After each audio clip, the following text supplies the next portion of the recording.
Prepare-se para embarcar em uma viagem fascinante pela história da Segunda Guerra Mundial. Enquanto os dramáticos eventos se desenrolavam na Europa, países como Espanha, Suíça e Portugal enfrentavam uma decisão crucial: escolher um lado ou permanecer neutros. Descubra como Portugal, em meio a esse cenário tumultuado, navegou por águas diplomáticas incertas, adotando oficialmente uma postura de neutralidade. Até hoje é questionado se essa neutralidade foi genuína, dadas suas alianças prévias com o Reino Unido. Curiosamente, durante a guerra, Portugal também demonstrou simpatia pela Alemanha, o que evidencia que não estavam inclinados para nenhum dos lados. Embarque conosco nessa jornada e descubra como Portugal passou ileso pela Segunda Guerra Mundial. Nos anos 1930, a Alemanha adotou uma estratégia de expansão territorial gradual, começando com o Sarre, seguido pela Áustria e depois pela Tchecoslováquia. Eventualmente, em 1º de setembro de 1939, a Alemanha invadiu a Polônia, levando o Reino Unido e a França a declararem guerra apenas 2 dias depois, quase 30 anos após ter lutado ao lado dos aliados na Primeira Guerra Mundial. O governo português, liderado desde 1932 por Antônio de Oliveira Salazar, optou dessa vez por manter uma posição neutra no iminente conflito global. Salazar tinha diversos desafios pela frente para manter essa neutralidade. Para começar, Portugal era um aliado dos ingleses há vários séculos e não desejava de nenhuma forma perder essa aliança com uma das principais potências do mundo. Além disso, a única fronteira do país é com sua vizinha Espanha, que na época tinha um governo simpatizante dos alemães e italianos, o que gerava um clima extremamente tenso na Península Ibérica. Salazar já havia apoiado a causa nacionalista na Espanha por medo de uma expansão do comunismo até Portugal, porém estava desconfortável com a perspectiva de um governo espanhol com fortes laços com as potências do eixo. Para complicar ainda mais, Salazar tinha uma relação dúbia com os líderes do eixo. Como líder do Estado Novo, reprovava tanto o fascismo italiano quanto o nazismo alemão, baseando-se em princípios morais e religiosos. Ele via Mussolini como um oportunista e via Hitler ainda com mais ressalvas, por ser um líder cujo paganismo e ambições imperialistas representavam uma ameaça para a ordem e a segurança. Ele percebia uma vitória alemã como prejudicial para Portugal e outras nações agrícolas periféricas, porém via o Reich alemão como uma esperança contra o avanço comunista da União Soviética. A política de neutralidade de Salazar também considerava a posição geográfica de Portugal e a necessidade de proteger seus territórios ultramarinos, que seriam vulneráveis em caso de conflito. Assim, a neutralidade de Portugal na Segunda Guerra Mundial foi uma escolha estratégica para preservar a soberania do país e evitar conflitos que pudessem comprometer sua segurança e interesses coloniais. Além disso, qualquer alinhamento com o eixo também levaria Portugal a entrar em conflito com a Inglaterra. Historicamente, Portugal tem a aliança mais antiga do mundo com uma das potências do lado dos aliados. Desde o ano de 1386, Portugal e Inglaterra possuem um pacto de amizade e um tratado de paz, quando os reis João I de Portugal e Ricardo II da Inglaterra assinaram o Tratado de Windsor. E ao início da Segunda Guerra Mundial, Salazar fez questão de acordar junto aos ingleses que, mesmo que o Tratado de Windsor impedisse Portugal de aderir ao eixo, não exigia que eles deveriam também entrar na guerra ao lado dos aliados. Salazar precisaria agora conseguir manter uma relação pacífica com a Espanha para garantir que ela não se juntasse a Hitler e Mussolini e atacasse o país.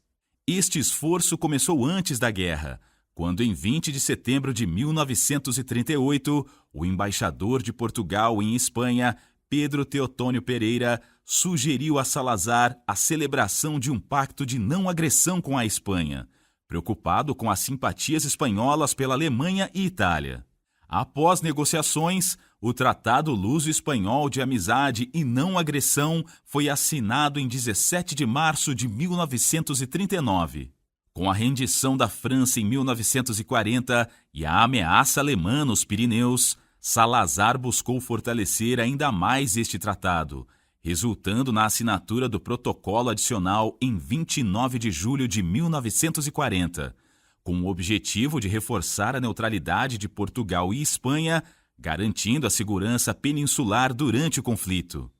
Conforme a guerra ia acontecendo, Salazar tentava a todo instante preservar a sua neutralidade e impedir que Portugal fosse ou atacado ou forçado a entrar para algum dos lados. A neutralidade de Portugal também era influenciada pela sua posse de wolfrâmio e pela distribuição de suas colônias na África, no Índico e no Pacífico. A Alemanha tinha interesse na Península Ibérica, enquanto Inglaterra e Estados Unidos olhavam para os Açores e Madeira. No Pacífico, Timor estava no radar do Japão e da Austrália. O wolfrâmio, um minério vital para armamentos, interessava a ambos os lados do conflito. Essa situação conferia a Portugal uma importante margem de manobra diplomática, especialmente pela falta de reivindicações territoriais.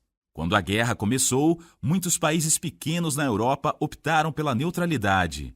Alguns acabaram abandonando essa posição porque foram invadidos pela Alemanha, Itália ou União Soviética. Portugal foi uma exceção, já que as grandes potências envolvidas preferiam que os países da Península Ibérica se mantivessem neutros, mesmo quando queriam usar as ilhas do Atlântico.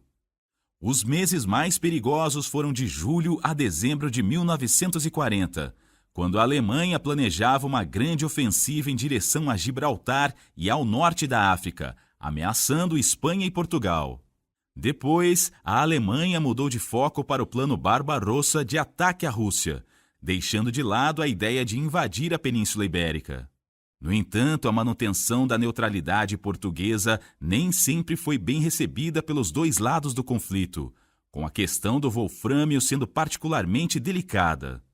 Nos primeiros anos da guerra, Salazar estava convencido de que se não vendesse wolfrâmio aos alemães, estes o tomariam à força. Por outro lado, Portugal precisava desesperadamente importar fertilizantes agrícolas e aço da Alemanha, mercadorias que os aliados não estavam em condições de fornecer a Portugal. A partir de 1941, temos duas das principais participações de forma beligerante de Portugal na guerra, sendo as duas de forma extraoficial.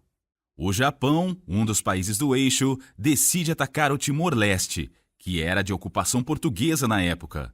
Australianos e holandeses, que também tinham interesse na região, então criaram uma força de defesa para impedir a invasão japonesa. Apesar de nunca ser declarada a guerra entre Portugal e Japão, alguns militares e civis portugueses combateram ao lado das tropas australianas e holandesas contra os invasores. Voltando para o epicentro da guerra na Europa, voluntários espanhóis e portugueses formam uma unidade com o objetivo de apoiar o exército alemão e combater o comunismo e a União Soviética. Estes combatentes ficaram conhecidos como a Divisão Azul. No total, cerca de 45 mil soldados entre espanhóis e portugueses serviram na Divisão Azul, principalmente no fronte leste contra o exército russo. É importante lembrar que a participação dos portugueses na Divisão Azul foi bem pequena e não foi oficialmente sancionada pelo governo de Salazar. Nesse meio tempo, no final de 1941, ocorreu o ataque a Pearl Harbor e a entrada dos Estados Unidos na guerra. Um país que seria fundamental na pressão para que Portugal tomasse partido em favor de um dos lados. Enquanto isso, Portugal ainda mantinha-se neutro e continuava seus laços diplomáticos e econômicos com ambos os lados do conflito. Os Açores. Historicamente vitais para o domínio do Atlântico, os Açores ganharam ainda mais importância com o advento da aviação. Diante da possibilidade de uma invasão alemã, o governo de Salazar planejou uma retirada estratégica para os Açores e aumentou significativamente a defesa das ilhas entre 1940 e 1941. Em 1943, a ameaça dos U-boats alemães levou os aliados a decidirem pela invasão dos Açores, Porém, após uma intervenção diplomática britânica em Portugal, foi abortada a operação e Salazar concedeu o estabelecimento de bases britânicas nos Açores.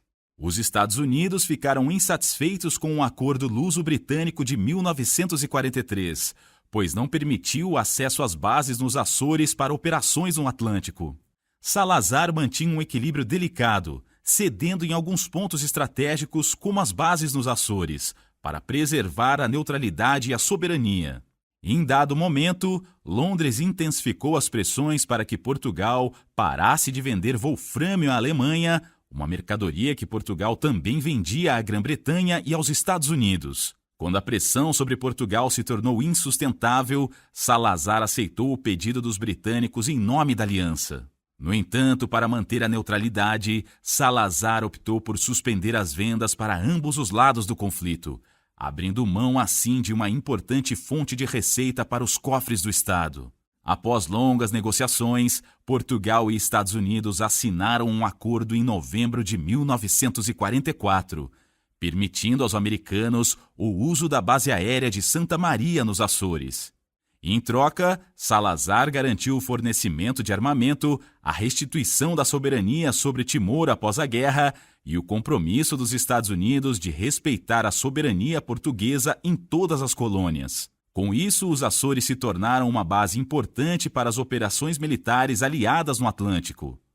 Poucos meses depois, em 8 de maio de 1945, a Alemanha assinou sua rendição, seguida pelo Japão em 2 de setembro, consolidando a vitória dos aliados na guerra. E assim Portugal emergiu da Segunda Guerra Mundial praticamente sem danos significativos. A neutralidade de Salazar, embora tenha sido criticada por alguns, foi amplamente vista como uma estratégia que protegeu Portugal de grande parte do conflito e permitiu ao país manter sua soberania e estabilidade.